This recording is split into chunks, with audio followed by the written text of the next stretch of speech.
வாழ்க வையகம், வாழ்க வையகம், வாழ்க வளமுடன். மக்கட் செல்வங்களுக்கு வாழ்த்து. குழந்தை பருவத்தில் தொடங்கி வாலிப வயதில் இல்லறத்தை ஏற்கின்ற வரைக்கும் அது தன்னை சார்ந்த வாழ்க்கையாகும். தன் உடலை உறுதிப்படுத்திக் கொள்வது, மனதை வளப்படுத்திக் கொள்வது, அறிவை மேம்படுத்திக் கொள்வது, தொழில் திறமையை வளர்த்து கொள்வது மற்றும் தகுந்த வாழ்க்கை துணை அமைத்து கொள்வது, இவையெல்லாம் இந்த பருவங்களில் அமையும். இதன் பிறகு திருமண வாழ்வில் இல்லறத்தின் விளைவாக குழந்தை பிறக்கின்ற போது அந்த குழந்தைகளை நல்ல முறையில் வளர்ப்பது, அவர்களது தேவைகளை நிறைவு செய்வது, நல்ல குடிமக்களாக வளர்ப்பது, நல்ல வாழ்க்கை துணை அமைவதற்கு துணையாக இருப்பது என்ற வகையில் செயல்படுவதே ஒரு தம்பதியரின் வாழ்வின் பெரும் பகுதியாகும். பொதுவாக 25 வயதில் திருமணம், 26 வயதில் குழந்தை, 70 வயதில் மரணம் என்ற இந்த வாழ்வின் பெரும் பகுதி குழந்தை வளர்ப்பிலே தான் அடங்கியிருக்கிறது.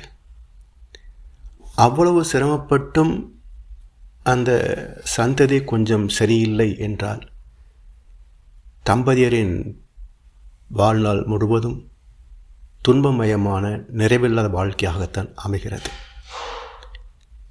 அதனால்தான் வள்ளுவப் பெருந்தகையும் 7ஆம் அதிகாரத்திற்கு நன்மக்கட்பேறு என்று தலைப்பிடவில்லை, மக்கட்பேறு என்று மட்டும்தான் சொன்னார்.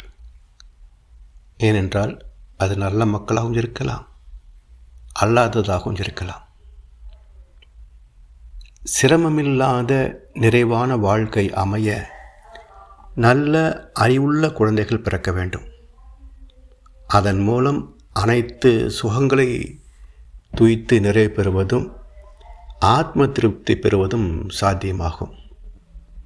இதற்கு தகுந்த வாழ்வியல்தான் நீட்டார் வகுத்த அறம். கவிஞர் சுரதா ஒரு பாடலில் சொல்வார், திருமண வாழ்வில் ஒரு மனமாகும், பெண் மனம் தாய்மையை தினம் தேடும், வாழ்க்கையின் ரகசியம் புரியாது. மிக அற்புதமான வரிகள். திருமண வாழ்வில் ஒரு மனமாகும், பெண் மனம் தாய்மையை தினம் தேடும், வாழ்க்கையின் ரகசியம் புரியாது. அதாவது தாம்பத்திய நாட்டம் அமைந்ததே சந்ததி உருவாக்கத்தான். கணவருக்கு விந்து தாரணையாகின்ற நேரம் மட்டுமே மனமற்ற தெய்வீக இன்பம் கிட்டும். ஆனால் மனைவி தெய்வீகமான கருவை சுமப்பதால் கர்ப்ப காலம் முழுவதும் முகப்பொழிவோடு பேரின்பத்தையும் தூக்கிறாள். அதனால் காதல் செய்யும் மனைவி தெய்வம் கண்டீர், கடவுள் நிலை அவளாலே அடைதல் கூடும் என்றார் பாரதியார். எனவே மானுடம் பெறக்கூடிய பேறுகளில் உயர்ந்தது அறிவறிந்த குழந்தைகளோடு அனைத்தையும் நிறைவாக பெற்று தாய் தந்தையர்க்கும் உடன்பிறப்புக்கும் சமுதாயத்திற்கும் நன்மை செய்து சிறப்பதே ஆகும். ஒரு குழந்தையை பெறுவது பெரிய சாதனை அல்ல. உயிர் உயிர் உயிர் என்று பிதற்றிக் கொள்கிறார்களே, 10 மாதமான ஒரு குழந்தை பிறந்துடும், அது பெரிய சாதனை அல்ல. அந்த குழந்தை அறிவறிந்த சிறப்பை பெறச் செய்வது மிக பெரும் சாதனை. தி toughest job in the world is parenting. ஒரு குழந்தையை சான்றோனாக வளர்த்து காட்டுவதுதான் உலக சாதனைகளிலேயே மிக அரிய சாதனை. வள்ளுவ பெருந்தகை சொல்வார், பெருமவற்றுள் யாம் அறிவது இல்லை, அறிவறிந்த மக்கட்பேறு அல்ல பெற என்கிறார். பெருமவற்றுள் யாம் அறிவது இல்லை. ஒரு மனிதன் சாதிக்கக்கூடிய சாதனைகளிலேயே மிக உச்சக்கட்ட சாதனை எது என்றால் அறிவறிந்த மக்கட்பேறு என்றார் வள்ளுவர். ஏனென்றால் எவ்வளவு செல்வங்கள் அமைந்திருந்தாலும் நல்லதொரு குழந்தை செல்வம் அமையவில்லை என்றால் சம்பாதித்த செல்வத்தை மகிழ்ச்சியோடு நிறைவாக அனுபவிக்க முடியாது. செல்வத்தை மிச்சமீது வைத்துவிட்டு போனாலும் பண்பற்ற அந்த குழந்தைக்கு அதை உருப்படியாக பயன்படுத்தவும் தெரியாது, காப்பாற்றிக் கொள்ளவும் தெரியாது. அதனால் நல்ல குழந்தையே மதிப்புமிக்க செல்வம் என்கிறார் வள்ளுவர். அது மட்டுமல்ல, தம் பொருள் என்ப தம் மக்கள், அவர் பொருள் தம் தம் வினையான் வரும் என்கிறார். அதாவது நல்ல பரம்பரையில் வந்த தம்பதிக்கு அறிவுபூர்வமான குழந்தை உருவாவதும், தவறாக வாழ்கின்ற தம்பதியருக்கு தவறான குழந்தைகள் உருவாவதும் பொதுவான இயற்கை விதி. அப்படி உருவாகின்ற குழந்தைகளை எப்படி வளர்க்க வேண்டும், குழந்தைகள் எப்படி வளர வேண்டும்? தந்தை மகற்காற்றும் நன்றி அவையத்து முந்தியிருப்ப செயல். அதாவது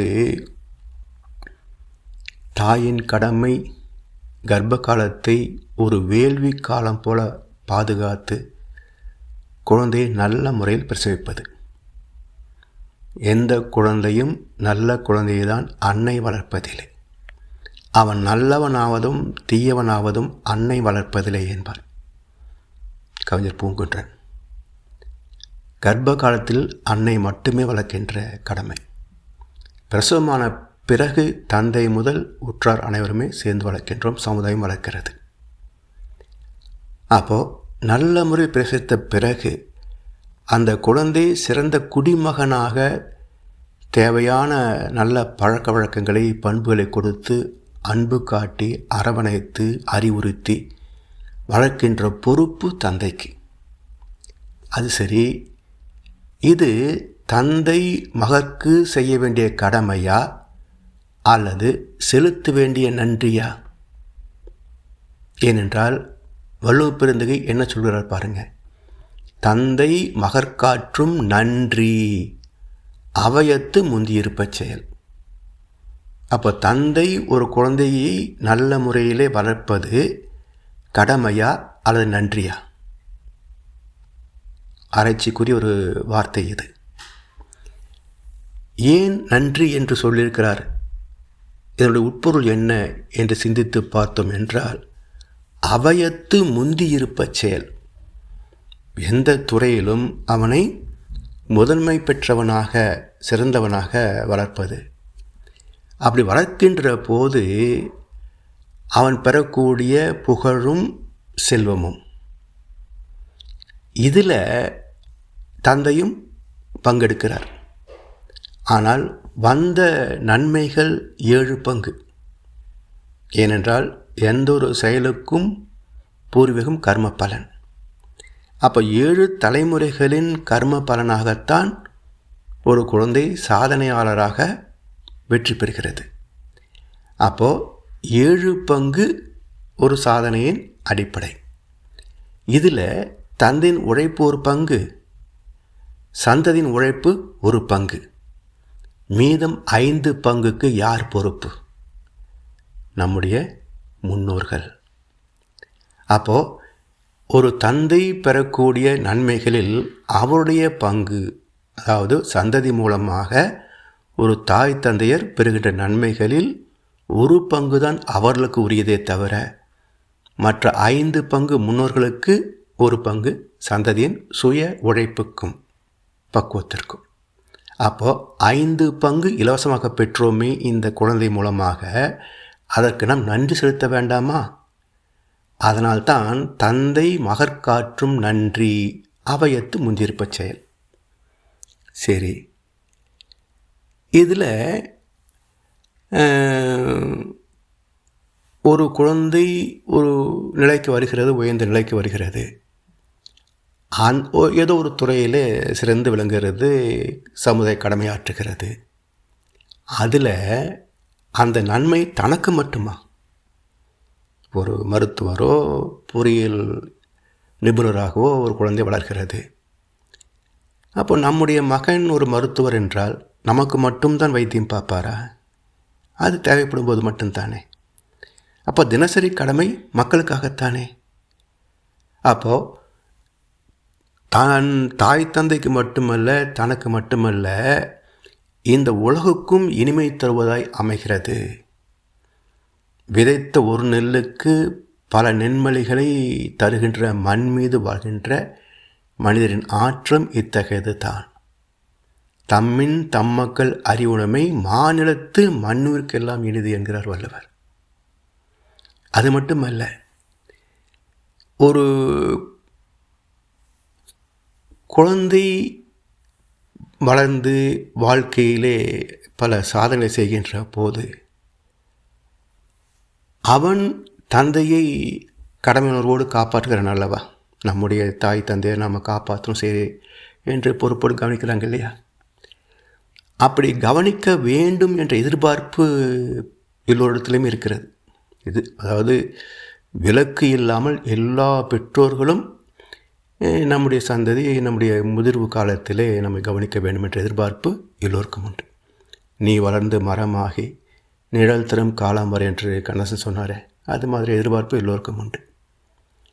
ஆனால் அதை எதிர்பார்ப்பது சரிதானா என்ற கேள்வி வருகின்ற போது வள்ளுவர் சொல்கிறாரு, மகன் தந்தைக்கு ஆற்றும் உதவி இவன் தந்தை எண்ணூற்றான் கொள் எனும் சொல். என்ன சொல்கிறாங்க? மகன் தந்தைக்கு ஆற்றும் உதவி என்கிறார். இங்கே நன்றின்னு சொல்லலை, உதவி என்கிறார். தந்தை மகற்காற்றும் நன்றி என்றால் 7வது குறளிலே. இங்கே 10வது குறட்பாவிலே மகன் தந்தை காற்றும் உதவி என்கிறார். இந்த 2 வார்த்தைகளின் உட்பொருளை விளங்கி கொண்டு விட்டால் பெற்றோருக்கும் குழந்தைகளுக்கும் இடையில் இருக்கின்ற அந்த எதிர்பார்ப்புகள், ஏமாற்றங்கள், தவிப்பு எல்லாமே நீங்கி போகும். தாய் தந்தை குழந்தையை பொறுப்பேற்று வளர்க்கிறார்கள் என்று குறிப்பிட்ட வள்ளுவர் குழந்தை எப்படி வளர வேண்டும் என்பதை இந்த குறளிலே சொல்கிறார். சொல்வதை புரிந்து கொள்ளக்கூடிய அறிவு திறம் குழந்தைக்கு இல்லை என்றால் தாய் தந்தை எவ்வளவுதான் சொல்லிக் கொடுத்தாலும் கூடவே இருந்து கற்றுக் கொடுத்தாலும் என்ன பயன்? பெற்றோரின் அன்பையும் பாசத்தையும் பொருள் துறையால் வருகின்ற உதவிகளையும் மற்றும் சமுதாயத்தில் ஆசிரியர், உறவு, நட்பு, மக்கள் கற்றுக் கொடுக்கின்ற உண்மைகளையும் இயற்கை ரகசியங்களையும் ஏற்று தன்னுடைய அறிவோடு இணைத்து சிறப்பாக பயன்படுத்தி வாழ்ந்தால்தானே ஆத்ம நிறைவு உண்டாகும். இப்படிப்பட்ட அற்புதமான அறிவுமிக்க ஆற்றல் மிக்க குழந்தையை பெறுவதற்கு இவருடைய பெற்றோர் என்ன தவம் செய்தார்களோ என்று சமுதாயத்தை அதிசயிக்கச் செய்வதே மகன் தந்தை காற்றும் உதவி என்கிறார். எனவே குழந்தைகளை நல்ல முறையில் உருவாக்கவும் வளர்க்கவும் தம்பதி நல்லவராக இருந்தால்தான் முடியும். விதைக்கு தக்க விளைச்சல் தானே. எனவே பிறப்பில் பண்பு குறைவுபட்டிருந்தாலும் தர்மத்தின்படி வாழும் நெறிகளை கற்று பண்பட்ட பிறகுதான் சந்ததிகளை உருவாக்க வேண்டும் என்பது இராமாயணம் காட்டிய தர்மம். 14 வயதில் அறநெறியை கற்றுக்கொள்ள தொடங்கிவிட்டால் கல்லூரியை விட்டு வெளியே வருவதற்குள் எழுத்தறிவு, தொழிலறிவு, ஒழுக்கப்பழக்கம், இயற்கை ரகசியம் பற்றிய தெளிவு இவையெல்லாம் அறிகின்ற போது அது அறிவறிந்த மக்கட்பேராக சிறப்படையும். இப்படியே ஒரு மாற்றம் சமுதாயத்தில் நிகழ்ந்தால் 3 தலைமுறைகளுக்குள் மிகப்பெரிய சமுதாய மாற்றம் நிகழ்ந்துவிடும். எனவே நல்லதொரு சந்ததி உருவாவதற்கு மனிதர்கள் தம் வாழ்க்கையை திருத்தி அமைத்து கொள்ள வேண்டும். கணவன் மனைவியின் பதிவுகளுக்கு தகுந்தபடிதான் குழந்தைகள் உருவாகின்றன. அதை நாம் புரிந்து கொள்ள வேண்டும். இப்போது ஒரு நாய்க்குட்டியை வாங்குகின்ற போது அதனுடைய தாய் பற்றிய பூர்வீகத்தை நாம் விசாரிக்கிறோம். ஒரு சுவையான மாம்பழம் என்றால் அதன் கொட்டையை கொள்ளையிலே போட்டு வைக்கிறோம். என்ன எதிர்பார்ப்பு? இதே போல ஒன்று பிறக்கும் என்பதுதான் தாயை போல பிள்ளை. இவையெல்லாம் ஏற்றுக்கொள்கின்ற நாம் நமது குழந்தை மட்டும் என்ன சொல்கிறோம்? போய் எனக்கு பிறந்திய சனியனே என்கிறோமே. தண்டுக்கரை விதையிலிருந்து அகத்திக்கரை முளைக்குமா? தண்டுக்கரை தானே முளைக்கும். அப்போ பிறந்தது சனி என்றால் பெற்றது யார்? பெரிய சனியா? சனிக்கு சனி பிறக்கும், குருவுக்கு குரு பிறக்கும். அறிவு சார்ந்த தம்பதிக்கு அறிவுள்ள சந்ததி பிறக்கும் என்பது தெய்வ நீதி. பைபிளிலே ஒரு அற்புதமான கருத்து உண்டு. அறிவுக்கனி புசித்த பின்பு அன்று ஆதாம் முதன்முறையாக ஏவாளை அறிந்தான். அடுத்த வசனம், அவர்களுக்கு ஒரு ஆண் குழந்தை பிறந்தது. என்ன கருத்து? ஆதாமுக்கும் ஏவாளுக்கும் எந்த களங்கமும் கிடையாது, எந்த அதர்மமும் அவர்களுக்கு தெரியாது. அவர்களுக்கு தெரிந்தது இயற்கையோடு இணைந்த வாழ்க்கை, அறிவார்ந்த வாழ்க்கை. அதாவது களங்கமற்ற ஆதாம் ஏவாள் கலந்ததால் அறிவுள்ள குழந்தை பிறந்தது. ஆண் என்பது இனத்தை குறிப்பதல்ல, அறிவை குறிப்பது. அறிவோடு அறிவு கலந்தால் அறிவு பிறக்கும். ஆணவத்தோடு அறிவு கலந்தால் ஆணவம் பிறக்கும். ஆணவத்தோடு ஆணவம் கலந்தால் ராவணன் பிறப்பான். தக்கார் தகவலர் என்பர் அவரவர் எச்சத்தால் காணப்படும் என்றார் வள்ளுவர். சரி, பிறவி குணமாக அமையாத நற்பண்பை வாழ்த்தின் மூலம் ஓரளவாவது சமன்படுத்த முடியும் என்பதனால்தான் தவ ஆற்றலை கொண்டு மக்கட் செல்வங்களை வாழ்த்த வேண்டும் என்று அமைத்திருக்கின்றார் மகர்ஷி அவர்கள். வாழ்க வளமுடன். வாழ்க வளமுடன். ஸ்கை வேதாத்திரியம் அமுதம் சேனலுக்கு இதுவரைக்கும் சப்ஸ்கிரைப் பண்ணின அனைத்து அன்பர்களுக்கும் மிக்க நன்றி. வாழ்க வளமுடன். அனைவரும் வேதாத்திரிய தத்துவங்களை உலகறிய செய்வோம். இந்த சேனலை உங்கள் நண்பர்கள் அனைவருக்கும் ஷேர் செய்து பயன்பெறுங்கள். நன்றி. வாழ்க வளமுடன்.